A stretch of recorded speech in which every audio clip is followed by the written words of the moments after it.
കുട്ടീസ്, welcome back to Xylem learning. It's me Anuratna, നിങ്ങളുടെ സ്വന്തം miss ആണ്. ഓക്കെ, മക്കളെ എല്ലാവരും ക്രിസ്മസ് പരീക്ഷന്റെ ടെൻഷനിലായിരിക്കും അല്ലെ. അപ്പൊ കുറെ പേർക്ക് ഇപ്പോഴും എക്സാം എനിക്ക് പേടിയാണ് മിസ്സേ അല്ലേ, അയ്യോ ഇനി എന്ത് എഴുതും, നമ്മുടെ സിലബസ് ഒക്കെ മാറിയതാണ്, ഈ രീതിയിലുള്ള ടെൻഷനിലായിരിക്കും നിങ്ങളൊക്കെ ഉണ്ടായിരിക്കുക. പക്ഷെ ഒരു പേടിയും വേണ്ട, നിങ്ങളെ കൂടെ സൈലം ഉണ്ടായിരിക്കും. ഇതേ മക്കൾക്ക് എല്ലാവർക്കും ഇമ്പോർട്ടന്റ് ആയിട്ടുള്ള ഒരു ചാപ്റ്റർ തന്നെയാണ് നമ്പർ റിലേഷൻ അല്ലെ. നമ്മുടെ സംഖ്യാബന്ധങ്ങൾ എന്നുള്ള ചാപ്റ്ററിൽ ക്രിസ്മസ് എക്സാമിന് എന്ത് ചോദിക്കും എന്നുള്ള ഒരു കൺഫ്യൂഷൻ ഉണ്ടായിരിക്കും നിങ്ങൾക്ക് എല്ലാവർക്കും. അപ്പൊ ഈ ഒരു ചാപ്റ്ററിന് ഏറ്റവും ഇമ്പോർട്ടന്റ് ആയിട്ട് മക്കൾ പഠിക്കേണ്ട ഒരു കാര്യമാണ് ഇന്ന് നമ്മൾ ചർച്ച ചെയ്യാൻ പോകുന്നത്. അപ്പൊ നിങ്ങൾക്ക് എന്തായാലും ഒരു നമ്പർ തന്നിട്ട് ആ നമ്പറിന് എത്ര ഫാക്ടേഴ്സ് ഉണ്ട് എന്ന് കണ്ടുപിടിക്കാൻ വേണ്ടിയിട്ട് ഒരു ചോദ്യം ചോദിക്കാം. അപ്പൊ ഒരു നമ്പർ തരും, ആ നമ്പറിന് എത്ര ഫാക്ടേഴ്സ് ഉണ്ട് അല്ലെങ്കിൽ ഘടകങ്ങൾ എത്ര എണ്ണമുണ്ട് എന്ന് കണ്ടുപിടിക്കണം. സിമ്പിൾ ആണ്, വളരെ സിമ്പിൾ ആണ്. വലിയൊരു ട്രിക്കോടെ കൂടിയാണ് നിങ്ങളെ ടെക്സ്റ്റ് ബുക്കിലും ആ ഒരു പ്രോബ്ലം കൊടുത്തത്. അപ്പൊ നിങ്ങൾ കണ്ടിട്ടുണ്ടായിരിക്കും, രണ്ട് പ്രൈം നമ്പറിന്റെ മൾട്ടിപ്ലിക്കേഷൻ എന്നുള്ള രീതിയിലാണ് അത് കൊടുത്തിട്ടുണ്ടായിരിക്കുക അല്ലെ. അപ്പൊ നമ്മളെ ക്വസ്റ്റ്യൻ ഈ രീതിയിലേക്ക് നമുക്ക് എന്ത് ചെയ്യാം, ട്രാൻസ്ഫോം ചെയ്യാം. അപ്പൊ ക്വസ്റ്റ്യൻ നമുക്ക് ഏതൊരു നമ്പർ തന്നാലും അതിനെ രണ്ട് പ്രൈം നമ്പറിന്റെ മൾട്ടിപ്ലിക്കേഷനിലേക്ക് മാറ്റാൻ പറ്റുമോ എന്ന് നിങ്ങൾ ചെക്ക് ചെയ്ത് നോക്കാം. ഓക്കെ, അപ്പൊ നമുക്ക് ഈ രീതിയിൽ ഒരു ക്വസ്റ്റ്യൻ തന്നു. ഇത് ഇവിടെ കാണുന്ന സംഖ്യ എന്ന് പറയുന്നത് അല്ലെ, പ്രോബ്ലം എന്ന് പറഞ്ഞാല് 3 ക്യൂബ് അല്ലെ, 3⁻³ × 5⁴ ആണ്. ഈ നമ്പറിന് എത്ര ഘടകങ്ങളുണ്ട്, ഹൗ മെനി ഫാക്ടേഴ്സ് അല്ലെ, ഈ ഒരു സംഖ്യക്ക് എത്ര ഘടകങ്ങൾ ഉണ്ടെന്ന് ചോദിച്ചാൽ വളരെ സിമ്പിൾ ആണ്. ഇത്ര മാത്രം എന്റെ മക്കള് നോക്കിയാൽ മതി. ഇത് ഈ ഒരു നമ്പറുടെ തലയുടെ മുകളിലുള്ള പവേഴ്സ് ഇല്ലേടാ, ഇത് ഈ കാണുന്ന 3ഉം 4ഉം അല്ലെ. ഈ തലയുടെ മുകളിലുള്ള ആളോട് 1 കൂട്ടി കൊടുക്കുക. ഇതേ 3നോട് 1 കൂട്ടിയാല് 4, 4നോട് 1 കൂട്ടിയാല് 5 അല്ലെ. എന്നിട്ട് എന്ത് ചെയ്താൽ മതി എന്നറിയോ, അത് മൾട്ടിപ്ലൈ ചെയ്ത് കൊടുത്താൽ നിങ്ങളെ ആൻസർ ആയി. 4 5 എത്രയാ വരുക, 20. അപ്പൊ ഇവിടെ എത്ര ഫാക്ടേഴ്സ് ഉണ്ടായിരിക്കും, 20 ഫാക്ടേഴ്സ്, 20 ഫാക്ടേഴ്സ് ഉണ്ടായിരിക്കും ഈ ഒരു നമ്പറിന്. കണ്ടോ, ഇത്രയും സിമ്പിൾ ആണ് ഇത് കണ്ടുപിടിക്കാൻ. സോ ആ ട്രിക്ക് നിങ്ങൾ എന്ത് ചെയ്യരുത്, മറന്നു പോകരുത്. ഓക്കെ, അടുത്തൊരു ചോദ്യം നോക്കിക്കേ. 11⁻³ × 7⁻6. കണ്ടോ, ഈ രണ്ട് നമ്പർ പ്രൈം നമ്പർ ആണോ എന്ന് നിങ്ങൾ ചെക്ക് ചെയ്യണം. 11ഉം 7ഉം പ്രൈം നമ്പർ ആണ് അല്ലെ. പ്രൈം നമ്പറിന്റെ രീതിയിൽ പവർ വരുന്നപ്പോഴേ ഈ ഒരു ട്രിക്ക് നിങ്ങൾക്ക് കിട്ടുള്ളൂ. അപ്പൊ നോക്കിക്കേ, അതിന്റെ പവേഴ്സ് ആയിട്ട് വരുന്നത് ഒന്ന് 3ഉം അതുപോലെ 6ഉം. നമ്മൾ എന്ത് ചെയ്യണം, ഫാക്ടേഴ്സിന്റെ എണ്ണം കണ്ടുപിടിക്കാൻ. യെസ്, പവർ ആയിട്ട് തലയുടെ മുകളിൽ വരുന്നവരോട് 1 ആഡ് ചെയ്യണം അല്ലെ. 3നോട് 1 ആഡ് ചെയ്താൽ 4 വരും, 6നോട് 1 ആഡ് ചെയ്താൽ 7 വരും.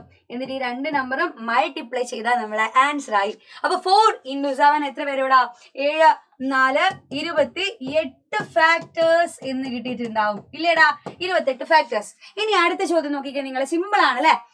2⁻³ ×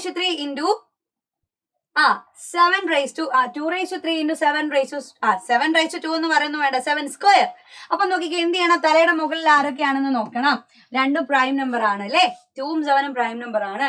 അപ്പൊ നോക്കിക്കേ, തലയുടെ മുകളിലുള്ള ആള് 3 ആണെങ്കിൽ 3നോട് 1 ആഡ് ചെയ്താൽ 4, 2നോട് 1 ആഡ് ചെയ്താൽ 3 അല്ലെ. അപ്പൊ എന്ത് ചെയ്യാ, ഇത് മൾട്ടിപ്ലൈ ചെയ്താൽ നമ്മൾ ആൻസർ ആയി.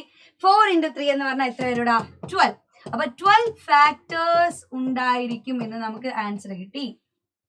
സിമ്പിൾ ആണ്. അങ്ങനെയാണെങ്കിൽ നിങ്ങൾ ശ്രദ്ധിച്ചു നോക്കാം. 3 നമ്പേഴ്സ് ഉണ്ടെങ്കിലോ, ഇത് ഇത്രയും വലിയ നമ്പർ തന്നു. അപ്പൊ ഈ നമ്പേഴ്സിനെ മൾട്ടിപ്ലൈ ചെയ്ത് കിട്ടുന്ന ഒരു സംഖ്യക്ക് എത്ര ഫാക്ടേഴ്സ് ഉണ്ട് എന്ന് ചോദിച്ചാൽ നമ്മൾ എങ്ങനെ സിമ്പിൾ ആയിട്ട് ആൻസർ കണ്ടുപിടിക്കും. തലയുടെ മുകളിൽ ആരാണുള്ളത് നിങ്ങൾ എന്ത് ചെയ്യുക, നല്ലപോലെ ശ്രദ്ധിക്കുക. 5ന്റെ നേരെ തലയുടെ മുകളിൽ 3 ആണ് അല്ലെ, 7ന്റെ നേരെ തലയുടെ മുകളിൽ 2 ആണ്, 19ന്റെ തലയുടെ മുകളിൽ ആരെങ്കിലും ഉണ്ടോ, ഇല്ലെങ്കിൽ നിങ്ങൾ ഓർക്കണം അവിടെ 1 ഉണ്ട് അല്ലെ. ഏതൊരു നമ്പറിന്റെയും raised to 1 വന്നാല് അതേ നമ്പർ ആയിരിക്കും. 2⁻1 എന്ന് പറഞ്ഞാൽ 2 തന്നെയാണ് അല്ലെ. ഇനി നിങ്ങൾ നോക്കിക്കേ, ഇതിനോടൊക്കെ 1 ആഡ് ചെയ്യണം. അപ്പൊ 3നോട് 1 ആഡ് ചെയ്താൽ 4, 2നോട് 1 ആഡ് ചെയ്താൽ 3, 1നോട് 1 ആഡ് ചെയ്താൽ 2. അപ്പൊ ഈ 3 നമ്പർ മൾട്ടിപ്ലൈ ചെയ്താൽ നമ്മൾ ആൻസർ ആയി. എത്ര ഫാക്ടേഴ്സ് ഉണ്ടെന്ന് കിട്ടും. 4 3 12, 12 × 2 എന്ന് പറഞ്ഞാൽ എത്ര വരൂടാ, 24. 24 ഫാക്ടേഴ്സ് ഉണ്ടെന്ന് നമുക്ക് എന്ത് കിട്ടി, ഘടകങ്ങൾ ഉണ്ടെന്ന് ആൻസർ കിട്ടും. സെറ്റ് അല്ലേ. അടുത്ത ചോദ്യം നോക്കിക്കേ നിങ്ങൾ. 5³ × 7² × 19².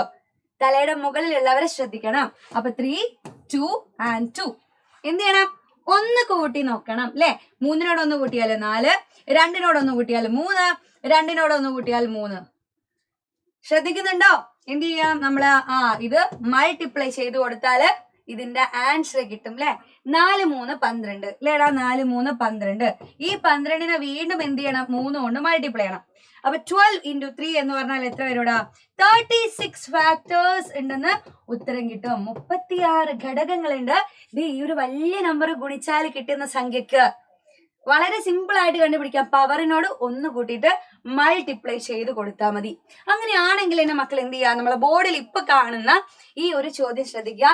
ഇവിടെ ഉള്ള സംഖ്യക്ക്, ഇവിടെയുള്ള നമ്പറിന് എത്ര ഫാക്ടേഴ്സ് ഉണ്ട്, എത്ര ഘടകങ്ങൾ ഉണ്ടെന്ന് നിങ്ങൾ എന്ത് ചെയ്യണം? നമ്മളെ കമന്റ് ബോക്സിൽ വന്നിട്ട് പറയണം. വളരെ സിമ്പിൾ ആയിട്ടുള്ള പ്രോബ്ലം ആണ്. അപ്പൊ നമ്പർ റിലേഷൻ അല്ലെ, സംഖ്യാബന്ധങ്ങളിൽ നിന്നും ഇതുപോലെയുള്ള ക്വസ്റ്റ്യൻസ് നിങ്ങൾക്ക് പ്രതീക്ഷിക്കാം. നല്ല പോലെ പഠിക്കുക. അപ്പൊ എന്റെ മക്കൾ എല്ലാവരും എന്ത് സംശയം ഉണ്ടെങ്കിലും കമന്റ് ബോക്സിൽ ചോദിക്കുക. നമുക്ക് എന്ത് ചെയ്യാം? അടുത്തൊരു വീഡിയോയിൽ അത് സെറ്റ് ആക്കി കൊണ്ടുവരാം. ഓക്കെ, അപ്പൊ നെക്സ്റ്റ് ഒരു വീഡിയോയിൽ കാണുന്നത് വരെ ബൈ ബൈ, സീ യു.